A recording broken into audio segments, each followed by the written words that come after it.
Bon, donc aujourd'hui, lundi, on fait un live. Juste, oui, mon son est bon, donc vous m'entendez. Et le petit sujet que j'ai choisi aujourd'hui, j'ai égaré tantôt mon petit bloc-notes pour les petites nouvelles. Donc, je vais sauter la partie nouvelles là, et ça risque de revenir en même temps, surtout les plus importantes. Donc, on va juste discuter un petit peu ensemble de ne jamais négliger nos désirs. OK? Les désirs sont doubles chez l'humain. Les désirs sont indispensables. Euh, Vous savez, je vais essayer de vous le résumer. Il y a des gens, des fois, on leur demande qu'est-ce que tu veux? Qu'est-ce que tu veux vraiment? Ça, c'est la question, c'est une question très importante pour s'aligner dans la vie. OK? Et il y a des gens qui se disent confus. Elle dit, moi, je suis confus parce que je veux beaucoup de choses. Ça, c'est pas ce que tu veux, ça, c'est ses désirs. OK? Donc, tu as plusieurs désirs et tu as plusieurs habiletés, talents en toi. Et tu pourrais réussir autant, pas tout le monde, mais certains pourraient réussir autant dans un domaine que dans un autre ou un autre, mais il va tout le temps lui manquer quelque chose. OK?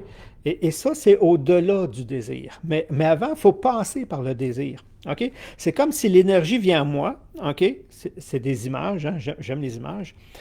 L'énergie vient à moi un peu comme un palmier. OK? Elle monte un tronc et boum, plusieurs branches. Ça, c'est les désirs. OK? Il y a plusieurs désirs. Ils ont tous du sens. Tous vos désirs ont du sens. Il y a des désirs. Il y a deux familles de désirs. Il y a les désirs extérieurs et les désirs intérieurs. Les désirs extérieurs, ça le dit, hein, c'est des désirs extérieurs. Ça serait avoir des trucs que vous n'avez pas, faire des choses que vous n'avez pas nécessairement encore fait. Et il y a des désirs intérieurs qui sont reliés à des besoins. Ces désirs-là, c'est plus important de les combler.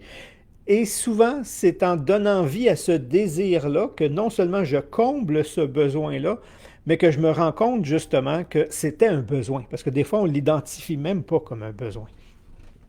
Donc, l'éventail de désirs, c'est de prendre le temps puis de toutes les énumérer et de faire justement un genre de bucket list, là, un genre de liste, puis les énumérer. Et après, on peut jouer, on peut s'amuser avec en voulant dire si il me restait pas grand temps à vivre, lequel serait plus important pour moi de réaliser.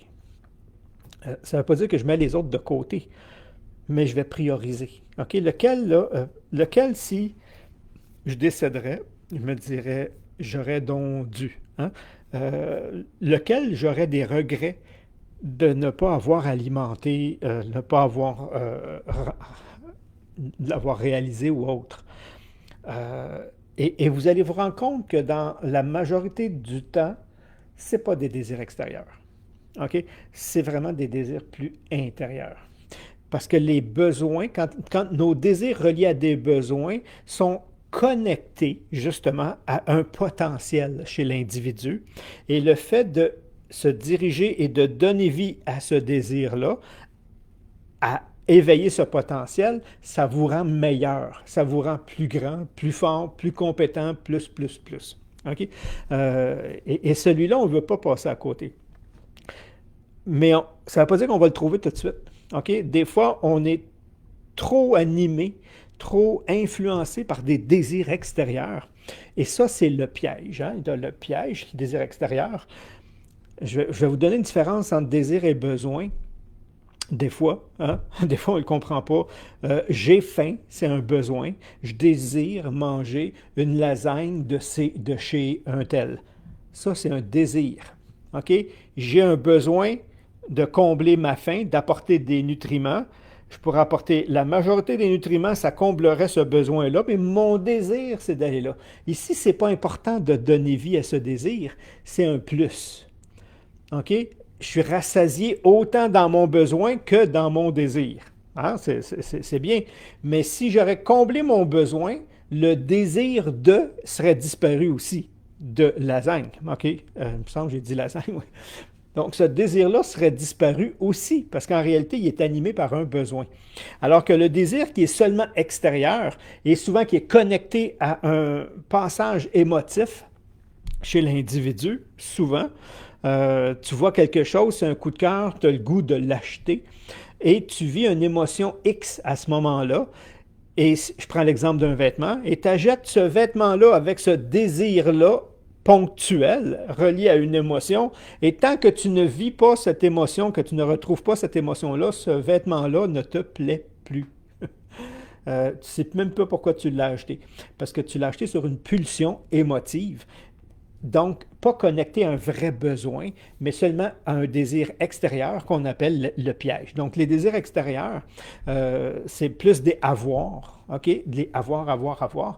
Puis on se rend compte que tu as beau avoir tous les avoirs que tu as voulu, tu vas être encore vide. Tu vas avoir un sentiment de manque à l'intérieur. À l'inverse, parmi ces désirs-là, entremêlés, il y a des désirs reliés à des besoins. Un besoin est connecté à un potentiel et un potentiel développé te fait grandir. Peu importe, te fait grandir dans une compétence, un talent, une habileté et autres. Et ça, c'est très nourrissant. Ça, c'est très valorisant. Et ça fait une grosse différence. Mais comme tu ne le sais pas, tu dois donner vie à certains de tes désirs pour te rendre compte quand tu n'arrives pas à faire la différence entre celui qui est connecté à un besoin ou un autre. Et le fait d'alimenter ces besoins-là connectés à ces désirs-là connectés à un besoin, fait en sorte que tu vas augmenter ta confiance, tu vas augmenter ton estime personnelle et tu vas retrouver un équilibre dans la vie. Autrement dit, c'est comme si ton palmier, avec plein de désirs, il perdait des palmes. Il en perd une, il en perd une, il en perd une. Plus tu te rapproches, plus il en perd et il en reste juste une. Et ça, on appelle ça son chemin de vie. OK? Puis les gens, ils disent, t'es chanceux, toi, tu l'as trouvé. Il y a des gens qui vont tomber pile dessus dès le début. Il y a des gens qui vont le trouver à 20, 30, 40, 50, 60, puis des fois jamais. C'est pas important le quand, c'est important de le trouver. Et de le trouver, le chemin, c'est d'abord d'écouter les désirs. Puis on n'écoute pas assez nos désirs parce qu'on se fait conditionner à tu peux pas tout avoir dans la vie. T'as pas ce qu'il faut. T'es qui, toi, pour? On vient d'une famille de, ça, c'est pas pour toi. Il n'y a pas de désirs qui ne sont... l'humain ne vit pas un désir qui n'a pas le potentiel soit d'accomplir ou d'acquérir. OK? Oui, ça demande du surpassement. Oui, ça demande d'aller à l'intérieur, se ressourcer, puis se développer, se surpasser, justement, mais je peux y arriver. OK? Sinon, il ne viendrait pas à moi. Et ça, pour moi, c'est un enseignement que j'ai depuis longtemps, que je crois, et je crois tellement que ceux avec qui on a travaillé, puis il y avait des désirs qui, tellement là, loin, à force de travailler pour les aligner, on s'est dit, oui, on l'amène accessible. Mais il faut développer, mais il faut tout le temps développer les mêmes choses. Ma confiance, mon estime, mon intuition, oser, foncer, avancer, taire un peu tous les langages extérieurs qui te disent non, tu peux pas, c'est pas pour toi, tu n'as pas ce qu'il faut. Ça il on appelle ça les gens qui éteignent les rêves. Il ne faut pas les écouter à ce moment-là, jusqu'à temps qu'on monte cette conviction-là. Et c'est là souvent qu'on revient à la même chose. Je suis venu ici, dans cette vie-là, OK, dans ce corps-là, avec ce potentiel-là. C'est vrai que je pourrais désirer vivre la vie d'un autre, mais ça, c'est pas un désir, ça. OK? Parce que quand tu la regardes comme il faut, la vie de l'autre, tu te rends compte que j'aurais aimé les avantages, mais les inconvénients, je ne les veux pas et je n'ai pas ce qu'il faut pour passer au travers. Fait que c'est pas vrai qu'on veut la vie d'un autre. OK? La nôtre, elle est adéquate. Par contre, si je vis à 20% de mon potentiel, je vais être malheureux. Je dois monter. Puis comment je vais faire pour monter mon potentiel? Ben, je vais aller vers ces désirs-là qui sont reliés à des besoins, que je vais nourrir le besoin, et ce besoin-là est relié à un potentiel, et il va faire monter mon potentiel. Et là, je vais me redécouvrir. Et c'est pour ça que dans Réussir à partir de soi, mon livre, je l'inscris assez clairement que c'est pas toi qui donnes vie à tes rêves, c'est ton rêve qui te met au monde. C'est en te dirigeant vers ton rêve Et c'est en avançant vers ce rêve-là que tu développes ce potentiel-là. C'est ton rêve qui te met au monde. Puis après ça, tu te dis, waouh, voilà qui je suis et non pas voilà ce que j'ai fait. OK? Et c'est ça la nuance. Quand, pas au début de la vie, mais quand on arrive vers la fin. Et c'est là qu'on n'a pas de regret. C'est qui je suis devenu. Pas ce que j'ai accompli. Ça, c'est de la fierté. C'est autre chose. Tu peux être très fier puis avoir encore ce sentiment-là de vide. Il me manque quelque chose. Il y a quelque chose. Pourtant, j'ai eu un bon mariage, j'ai eu des bons enfants, j'ai un bon emploi, j'ai voyagé. On peut mettre plein de trucs. Puis il me manque. Oui, ce qui manque, c'est moi. C'est moi. Il manque moi dans ma vie. J'ai oublié un morceau quelque part. Puis il existe. Puis quand on questionne la personne à ce moment-là, puis on dit, justement, regarde, il te reste peu de temps à faire, là. Qu'est-ce que tu aurais aimé faire? Qu'est-ce que tu aurais aimé... ça aurait été bien si j'aurais pu, puis go! OK, c'était ça, c'est ça le morceau qui te manque. OK? Il est relié à un désir, mais en réalité, ce désir-là, comme on dit, il est interne. C'est pas... souvent, c'est pas dans le faire, c'est dans qui je deviens en étant capable de le faire. J'aurais aimé pouvoir aider plus de gens à... OK, il aurait fallu que tu développes un peu plus. Oui, c'est ça, mais je ne me suis pas écouté, je n'ai pas eu confiance en moi, j'ai douté de moi. J'ai choisi le côté facile d'aller vers ça parce que ça apportait du pain et du beurre sur ma table au lieu ah non, je ne peux pas risquer. Ben, c'est ça, tu as passé à côté de ta vie, quelque part. Puis il n'est jamais trop tard. Pourquoi? Parce que tu n'es pas obligé de le faire gros de même, tu as juste besoin d'y goûter. Tu as juste besoin d'y toucher pour aller chercher ce sentiment-là, d'être aligné. Et c'est ça qui apporte l'équilibre dans l'individu. Il part comme ça, très large, puis graduellement, au fur qu'on élimine les désirs extérieurs, parce qu'on... Mais il y en a qui restent que dans les désirs extérieurs. Ils ont besoin de cette stimulation intérieure parce qu'ils ne sont pas capables d'aller à l'intérieur. Beaucoup de gens fuient à l'intérieur parce qu'ils n'aiment pas ce qu'ils ressentent, ils n'aiment pas ce qu'ils voient de eux. Donc, se distraient et vont aller se distraire vers l'extérieur. Ceux-là, ils ont beaucoup de regrets. Mais souvent, c'est un passage parce qu'une fois que tu as éliminé ça, tu as éliminé ça, tu as éliminé ça, tu te rends compte que tu cherches encore quelque chose. Tu n'as pas le choix de faire un virage. Tu n'as pas le choix OK, je vais explorer. Ah, wow! Ça, c'est quelque chose. Et c'est comme ça que tu vois ce qu'on appelle la crise de quarantaine. La crise de quarantaine est une crise d'identité.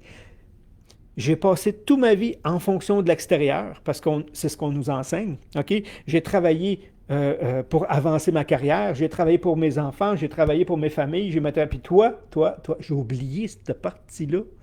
Je me suis oublié, je me suis sacrifié dans le devoir, dans le donner, dans le accomplir, mais pas dans le combler. J'ai oublié que j'ai mis de côté ce... Puis là, plus tu es loin, plus la crise de quarantaine frappe fort. Hein? Là, tu veux tout changer de mari, changer de pays, tu veux tout changer. Là tu sais que tu étais loin. Puis il y en a d'autres qui ont juste une petite correction à faire. Mais c'est tout le temps la même chose. Le tronc, il monte, plein de désirs. Essayez d'identifier les désirs les plus vibrants, les plus viscérales, que si cela, je ne le comble pas, j'ai l'impression... Ça ne veut pas dire que je vais le trouver, mais je dois le chercher. OK? Et graduellement, j'ai un désir d'aider. Mais qui? Les enfants. Je dis ça parce que je vois Annie... puis il y a des gens qui ont des habiletés envers des groupes d'âge ou autres. Puis il y en a d'autres que non. Puis là, là, je vois qu'il y a beaucoup de monde. Là, je n'avais pas vu. Bonsoir tout le monde. Ah oui, il y a plus de monde que je pensais. Je n'ai pas déroulé, je n'avais pas vu. Ah, merci Diane d'avoir mis Réussir à partir de soi, le livre. Justement, ce livre-là, en septembre, je risque d'avoir des bonnes nouvelles pour ceux qui veulent faire la formation. On va le relancer, ça faisait partie des nouvelles. C'est une formation, Réussir, c'est un livre, mais c'est aussi une formation. Puis c'est un peu ça. Donc, il y en a qui montent même pas le tronc. Le tronc, il reste en bas, puis il ne croit plus. OK? Si j'ai un potentiel, je vais prendre un exemple. J'ai un potentiel d'orateur. OK? Le potentiel est fort en moi, donc j'ai un potentiel d'orateur. J'ai un potentiel artistique. OK? Il dort encore, là. Je suis petit, là. OK? Mais j'ai des appels et je me fais dire par mon environnement, les personnes influentes, surtout, soit les parents, les trucs, l'image qu'ils font de moi. Je n'ai pas confiance. Quand je m'exprime, ils me reprennent tout le temps. Je viens pour donner mon opinion, puis on me dit, t'es mieux de te taire, t'es juste un enfant, puis ce que tu dis, ils te font sentir moins que rien. C'est sûr que j'y crois plus. Je ne crois pas à ce potentiel-là. Fait que même si je le désire, je n'y crois plus. Et comment je le sais que c'est un désir étouffé? Hein? La peur s'installe. J'ai peur de m'exprimer, ça veut dire que je ne crois plus que. C'est ça une peur. OK? Beaucoup de peur. J'ai peur de parce que je ne crois pas que j'ai ce qu'il faut, que je suis la bonne personne, que j'ai. Il y a une peur ici. Et cette peur-là fait en sorte que ça veut dire que si la peur, elle n'est pas là, j'ai encore le désir de m'exprimer, je sens que j'ai des choses à dire, c'est qu'on ne m'a pas trop étouffé, il manque juste l'expérience. Ça, c'est la confiance. Mais si j'ai peur, et c'est pour ça souvent que je dis justement dans cette formation-là, réussir à partir de soi, identifiez vos peurs, parce que vos peurs vous donnent la direction. Vos peurs vous disent où tu dois aller, vers quoi tu dois. OK? Il y a 98%, il y a 80, oui, c'est ça, 80, non, pas 98. Il y a 92%. 92% des peurs qui sont imaginaires. OK? Donc, qui ne sont pas réels. Il y a 8% des peurs qui sont réelles. Ça veut dire qu'il y a un danger en avant de vous. Il y a un accident qui va arriver, un animal vous fonce dessus. Ça, c'est une vraie peur, il y a un vrai danger. Une personne avec un fusil, il y a un vrai danger. Tout le reste, c'est de l'imagination. Et la majorité, c'est les croyances. C'est-à-dire que je ne crois pas que je développe une peur. Je ne crois pas que je développe une peur. Mais si tu n'as pas d'élan, tu n'auras pas de peur. Si je n'ai pas la capacité de créer, je ne suis pas un créateur, je ne suis pas un artiste peintre, justement, moi, des bonhommes allumettes, hein, boum, boum, je ne l'ai pas, je n'aurai pas peur de peindre. Je sais juste que je n'ai pas ce qu'il faut. La peur ne s'installe pas parce que ce n'est pas une croyance que je n'ai pas ce qu'il faut. Je sais, je sais que je n'ai pas ce qu'il faut. Mais quand il y a un désir, il y a un potentiel, puis on se fait mettre en boîte, puis on fait mettre un couvert dessus, et que je sens l'élan et que je n'y vais pas, c'est qu'il y a une peur. OK? Il y a un élan, mais pourquoi je n'y vais pas? J'y crois pas, elle se développe en peur. Donc, une peur est toujours reliée à un désir auquel on ne croit pas, qui lui-même est relié à un besoin. Toujours. OK? C'est pour ça que les peurs n'est pas faite pour vous arrêter. La peur est là pour vous dire où aller. La peur, je l'ai tout le temps. Ça, je m'amuse avec ça quand je fais des conférences. Puis je vais finir avec ça parce que je vois le temps. La peur, pour moi, c'est comme une cravate chez un homme. Je ne sais pas si vous avez déjà vu la forme d'une cravate. Là, il y a tout le temps une pointe. La cravate, ce qu'elle dit, elle dit regardez où est le terrain de jeu. Ça, c'est pour niaiser. Mais la cravate, elle donne une pointe. Une peur, c'est pareil. La peur, c'est comme une flèche, puis elle te dit, garde où il faut que tu as peur de t'exprimer, exprime-toi. Tu as peur de dessiner, dessine. Tu as peur d'écrire quelque chose, tu as peur du jugement. Tu n'as pas peur par hasard. Tu as peur parce que tu as un potentiel, mais que tu as un bouchon qui te dit que tu n'as pas ce qu'il faut, et c'est lui qu'il faut que tu surpasses. Et c'est ça qui se transforme en peur. Mais si je n'ai pas le potentiel, ça va être juste un petit désir extérieur, je vais m'essayer, je n'aurai pas nécessairement de peur. OK, donc je sais que ce n'est pas nécessairement la bonne direction. Plus tu as peur, plus ça t'excite. En même temps, j'ai le goût mais j'ai vraiment peur d'y aller. Plus c'est fort, plus tu es aligné. C'est fou, hein? Et ça, comment tu le sais? Les désirs. Tu as un élan et j'ai une peur. J'ai un élan et j'ai une peur et un potentiel. J'ai un élan, j'ai le goût, je n'ai pas le goût, ça me tente pas, peut-être que oui. Ça serait le fun, hein? Si, ça, c'est le piège. OK, ça, c'est le piège extérieur qui fait que, vas-y, ça ne te donnera rien. Puis si à l'inverse, tu as une peur et tu as un désir, puis tu as une peur puis tu as un désir, tu sens le besoin, j'aimerais ça faire mais non, là, je pense que, puis go, ose, vas-y, fonce. OK, la confiance va venir avec l'expérience, mais ça te dit que c'est ça ton chemin. Et c'est ça, si tu fais ça, si tu t'en vas vers ça, c'est là qu'un jour tu vas dire, ma vie est comblée. J'ai vraiment mis en action ce potentiel-là qui est en moi. Peut-être que je ne l'ai pas exploité à 100%, mais au moins, j'ai été dedans, j'y ai goûté. OK? Tant mieux si tu commences plus jeune, tu as plus de chances de l'amener à des hauts niveaux, mais c'est pas. Puis ça, souvent, je raconte l'histoire d'une personne que j'avais rencontrée qui, en un an, est devenue présidente à faire des sculptures en argile. Pas de la poterie, mais vraiment de la sculpture en argile. Puis elle n'avait jamais touché à ça dans la cinquantaine. Puis elle s'est mise à toucher à ça, puis tout se dessinait sans ses mains. Puis tout le monde, il voulait avoir des cours d'elle. Puis elle dit, j'ai pas de cours. J'ai pris un cours comme ça de base, puis ça se fait tout seul. Tu sais. Elle, son potentiel, il dort, ça fait 50 ans. Là. OK. Mais elle y a touché. Boum, puis après ça, ben, elle ne faisait plus ça aujourd'hui. Un an après, elle est devenue présidente de l'association. C'est elle qui avait fait le bus dans le temps de Pelado au Journal de Montréal. Puis les gens, ils sortaient des beaux-arts, puis ils n'arrivaient pas à faire ce qu'elle faisait. Mais ça, c'est des trucs qu'on développe, puis on découvre plus tard. Mais c'est un peu ça. Donc, les désirs, parce que c'est là qu'on est. Les désirs, c'est vos indices. J'ai le désir d'exposer à l'extérieur. Go! Ouais, mais là, je sais pas, je suis qui, j'ai pas de contact, j'ai pas là, tu mets toutes les limitations. T'as peur. OK? T'as peur de quoi? Ben, si t'as pas peur, ben, tu y vas. Si t'as peur, ben, tu te retiens là. Puis après ça, tu vis des j'aurais donc dû.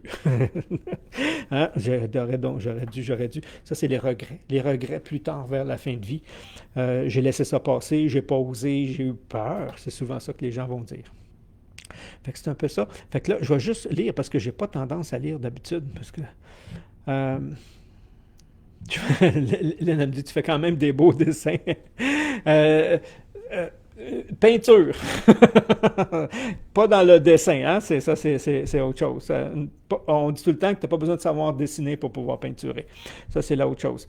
Comme tu dis, mettre ce désir en action, c'est un formidable début. Et c'est ça qui nous amène à mettre les bons objectifs, à trouver son alignement, à trouver son équilibre. Ça, c'est ce qui suit après. C'est quand je donne vie à ça, peu importe, juste au début, même si c'est des petits pas que je fais, ça me met en équilibre par rapport à moi. Et après, ça m'arrive à, on appelle ça s'unifier soi-même. Faut d'abord que je sois un avec moi avant d'être un à l'extérieur de moi. Mais je ne peux pas être un avec moi si je suis à côté de mes souliers, si je suis à côté de mes pompes, comme souvent ils disent en français. Je ne peux pas. Je suis pas là. Là. Mais c'est quoi ta vie, moi? Il faut d'abord que tu ramènes ça. Et ça commence par les désirs. Je ne voulais donc pas vivre de regrets, donc voilà pourquoi je fonce. Félicitations, c'est en plein ça. Donc, c'est con, des fois, c'est les trucs les plus simples. Et c'est ça qu'on devrait même enseigner très jeune. T'aimerais quoi? T'aimerais quoi? T'aimerais quoi? Puis, de la façon qu'on l'enseigne, c'est qu'on met des limitations. OK? Puis, je le sais quand une personne n'a pas de limite, ça, c'est des exercices qu'on fait. Quand on lui demande qu'est-ce qu'il aimerait, puis qu'il est capable de te parler une demi-heure sans arrêt, puis l'autre qui est capable de dire, ah, moi, si j'aurais juste ça. Alors, toi, tu es en boîte, parce que c'est pas vrai que si tu aurais juste ça, tu aurais tout. OK? Mais là, puis ça vient de l'éducation. À toutes les fois que tu as eu des désirs, non, tu peux pas, on n'a pas les moyens, tu n'as pas fait ce qu'il faut, tu ne le mérites pas, puis là, puis là, on pense que, bon, ben, c'est vrai qu'on peut pas, moi, j'aurais juste ça, que ce serait déjà extraordinaire. Oui, mais ça, c'est du conditionnement. C'est pas de la réalité. La réalité, c'est qu'une vie, c'est jamais assez. C'est jamais assez pour tout faire, tout ce qu'on voudrait faire. OK? Donc, il y a tout le temps de la place à. Mais ça, il faut ouvrir, il faut sortir un peu de la boîte à ce moment-là. Et ça se fait par un des exercices que je donne justement dans la formation, Réussir à partir de soi, c'est que, je vous la donne, là, juste pour le fun, c'est que vous divisez en 3 colonnes. OK? Puis vous allez voir si vous êtes en boîte ou pas. Avoir, faire, être. Les 3 familles. OK? Et j'en veux 30 dans chaque. 30 choses que vous aimeriez avoir que vous n'avez pas. Faire que vous n'avez pas encore fait. Et être que vous n'êtes pas encore. J'aimerais être plus patient. OK? 30 dans chaque. Pas 22, 18, 50. 30 dans chaque. Et les personnes qui y arrivent sont des personnes, justement, qui ont fait sauter certaines limites. La majorité, ils n'y arrivent pas. Puis c'est pas énorme, 30. Parce qu'une fois qu'on a travaillé avec vous, avec des gens comme ça, puis on les a débloqués, comme je vous dis, ils pourraient en mettre 100 dans chaque, ça viendrait, là, puis ils ne cherchent pas, là. Toum, toum, toum, toum. Ça, c'est la différence. Fait que, mais on ne va pas tout faire ça. On n'a pas à tout faire ça. On a sélectionné, puis ça, il y a des exercices pour aller faire ressortir les plus forts. Puis après ça, boum, s'en aller vers ça.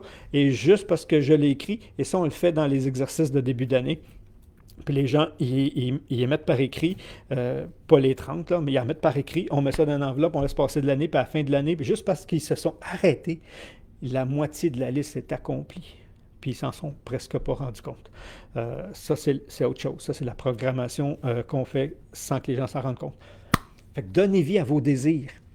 Prenez le temps de les laisser monter. Échangez avec des gens. Faites-le seul. OK? Les désirs que faites des listes. Faites des listes. Et vous allez voir qu'à un moment donné, il y en a qui se dédoublent, qui y reviennent. Oh, OK, lui doit être plus important. Et après ça, agis. Passe en action. Va vers. Et tout ce que tu vas rencontrer, c'est toi. Et plus tu vas te rencontrer toi, plus tu vas être en équilibre avec toi, plus tu vas pouvoir t'unifier avec toi, et plus après ça, tu vas être puissant dans ta vie. C'est niaiseux, c'est simple comme ça, c'est le point de départ. C'est celui que les gens ne font pas. Ils essayent d'être quelque chose qu'ils ne sont pas, parce que l'éducation leur a dit que c'était mieux d'aller là. Merci d'avoir été présent ce soir. J'espère que ça a touché. Je ne voulais donc pas vivre de regrets. Donc là, je relis. Nadine, merci Jean-Pierre. Désolé pour le cochon. Je ne sais pas pourquoi c'est apparu. Ben moi, je l'ai trouvé cute. OK? Fait que c'est bon. Ton livre donne une formidable solution. Oui, beaucoup. Afin de nous aider à donner une direction et nos désirs. Hein? Réussir à partir de soi, le livre le dit bien. Faut d'abord trouver le soi. Fait que le livre a été écrit surtout là-dessus.